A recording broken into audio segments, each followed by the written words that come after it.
30 నిమిషాలలో నొప్పి లేకుండా వేడికోస్ వెయిన్ చికిత్స. ఆవేశ హాస్పిటల్, హైదరాబాద్. మూర్తి గారికి 100 కోట్లు అనేది పుకారు. మీకు తెలుసు కదా, అదే నాకు తెలుసు, బయట వచ్చేది పుకారే. మీకు తెలుసు కదా, నా ఫ్లాట్ మీకు తెలుసు కదా, తెలుసు. బ్యాంక్ లోన్ తెలుసు, నెలకి 42,000 ఈఎంఐ, తెలుసు. అదొకటే నా జీవితం. నాకు ఏ ఫ్లాట్లు లేవు, ఏం ఆస్తులు లేవు. ఊర్లో నాన్న నుంచి వచ్చింది కూడా నాకు వద్దని తెలకైతే మీరు సంతకం పెట్టా. ఓకే, అది ఇంట్లో వాళ్ళు వాడుకుంటారు, మా అన్నయ్యలో అక్కలు ఎవరు చెల్లెల్లో తీసుకుంటారు. ఓకే, నాకు అమ్మా నాన్న ఇచ్చింది, తాతల నుంచి వచ్చిందే వద్దన్నా. ఓకే. ఊర్లో వాళ్ళ ఆస్తు నాకేం పని, నేనేం చేసుకోను. భూమి మీద రాసుకోండి, గవర్నమెంట్లు అక్కడ గవర్నమెంట్ ఇక్కడ గవర్నమెంట్లు రాసుకోమనండి. నా పేరుతో బ్యాంక్ లోన్ ఉన్న ఫ్లాట్ తప్ప ఏది ఉన్నా తీసేసుకున్నాను. మీకుంది లెక్కలేనన్ని గొడవలు, కేసులు, గాయాలు. పవర్ లో ఉన్న వాళ్ళని కలవను, అండ్ ఎప్పుడు కూడా నా జీవితంలో ఏ పదవి తీసుకోను. అడ్వైజర్ లాంటి పోస్టులు కూడా తీసుకోను. ఏది వద్దు. ప్రభుత్వం నుంచి వచ్చే అవార్డులు కూడా నేను తీసుకోలేదు. ఆఫర్లు వచ్చినాయి ఎప్పుడన్నా? చైర్మన్ కానీ, ఎమ్మెల్సీలు కానీ, జర్నలిస్ట్ అసలు నాతో ఎవరు మాట్లాడరాలా. నేను ఓపెన్గా ఇలా చాలాసార్లు చెప్తున్నా కదా, ఎవరు అడుగుతారు నన్ను? నా జీవితంలో ఏ పదవి ఆశించను, ఏ పదవి తీసుకోను, ఏ రాజకీయాల్లోకి, ప్రత్యక్ష రాజకీయాల్లోకి వెళ్ళను. జర్నలిజం అనేది కూడా పబ్లిక్ లైఫ్లో ఉన్నట్టే, రాజకీయం అని కాదు, పబ్లిక్ లైఫ్లో ఉన్నట్టు. సో పబ్లిక్ లైఫ్లో ఉంటా, బట్ నేను రాజకీయాల్లోకి రాను. ప్రభుత్వం ఇచ్చే అవార్డులు కూడా నాకు వద్దు, ప్రైవేట్ వ్యక్తులు ఇచ్చే అవార్డులు కూడా నేను తీసుకోలేదు సార్ ఇప్పటివరకు. అప్లికేషన్ ఉంటుందని best journalist award, best anchor award ఎప్పుడైనా చూసారు నా పేరు మీరు? లేదు, తీసుకోను లైఫ్లో.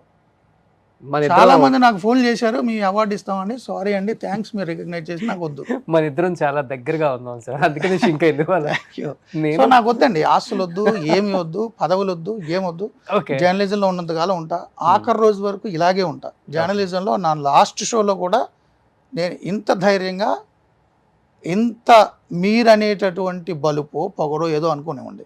మీరంటే రోషన్ గారు కాదు, పబ్లిక్ అనుకునే అలాగే ఉంటా. లాస్ట్ డే షో కూడా అది అయిపోయిందని నా ప్రైవేట్ జీవితం నా ఇష్టం. అలా ఉన్నారు కాబట్టి మూర్తి గారు ఇలా ఉన్నారు ఇప్పుడు. Thank you. In case channel పెట్టే అవకాశం ఏముంది? డబ్బులు లేవు నా దగ్గర, డబ్బులు లేవు ఛానల్ పెట్టాలంటే ఛానల్ పెట్టాలంటే డబ్బులు అక్కర్లేదు సార్, డబ్బులు కావాలి. 2 కెమెరాలు ఉంటే చాలు. 2 కెమెరాలు ఉంటే చాలు అంటే అది పర్సనల్గా నా యూట్యూబ్ ఛానల్. సో అది మీరనే ఎస్టాబ్లిష్మెంట్, శాటిలైట్ అయితే మీరనే ఎస్టాబ్లిష్మెంట్, భారీ ఛానల్, 10 మందికి ఉద్యోగాలు, నా దగ్గర డబ్బులు లేవు. దానికి రెవెన్యూ, యాడ్ రెవెన్యూ తెచ్చే బ్రెయిన్ నా దగ్గర లేదు. యాడ్ రెవెన్యూ చేయాలంటే ఏ రాజకీయ నాయకులైనా ఎవరినైనా అప్రోచ్ అవ్వాలంటే అది నేను చేయలేను. దానికి ఒక సెపరేట్ డైనమిక్స్ ఉంటాయి. నాది బిజినెస్ ఎంటర్ప్రెన్యూర్ బ్రెయిన్ కాదు, నాది ఓన్లీ జర్నలిస్టిక్ బ్రెయిన్. ఇంతే. నా జీవితంలో ఛానల్ పెట్టలేను. యూట్యూబ్ అంటే నా ఫేస్బుక్, నా యూట్యూబ్, నా ట్విట్టర్లో నేనేదో నా ఒపీనియన్ నేను చెప్పుకుంటా, ఇంతే. ఛానల్ ఎస్టాబ్లిష్ చేసే డబ్బులు నా దగ్గర లేవు, నేను ఎవరిని అడగను. ఒకవేళ ఎవరైనా నన్ను పెట్టమన్నా 1వ తారీఖు శాలరీ అకౌంట్ ఇంత డబ్బులు ఇవ్వాలి, ఆయన ఎన్ని రోజులని పెడతాడు, బ్లీడింగ్ 10 రోజులు పెడతాడు. ఆ తర్వాత ఆయన లేదు, అది ఇది కాంప్రమైజ్ అవ్వమంటే నేను అవ్వలేను. సో నా బ్రెయిన్ ఎంటర్ప్రెన్యూర్స్ బ్రెయిన్ కాదు. పదునైన ప్రశ్నలకి బాణాలు వేసే బుర్ర మాత్రమే దేవుడిచ్చాడు, అంతే. సో నేను ఛానల్ పెట్టను, సూపర్, ఎప్పటికీ బిజినెస్ మ్యాన్ అవ్వను. ఓకే, నెక్స్ట్ నేను ఇలాగే ఉంటా. సుమన్ టీవీలో మీ పర్సనల్ అండ్ బిజినెస్ ప్రమోషన్స్ కోసం కింది నెంబర్కి కాంటాక్ట్ చేయండి.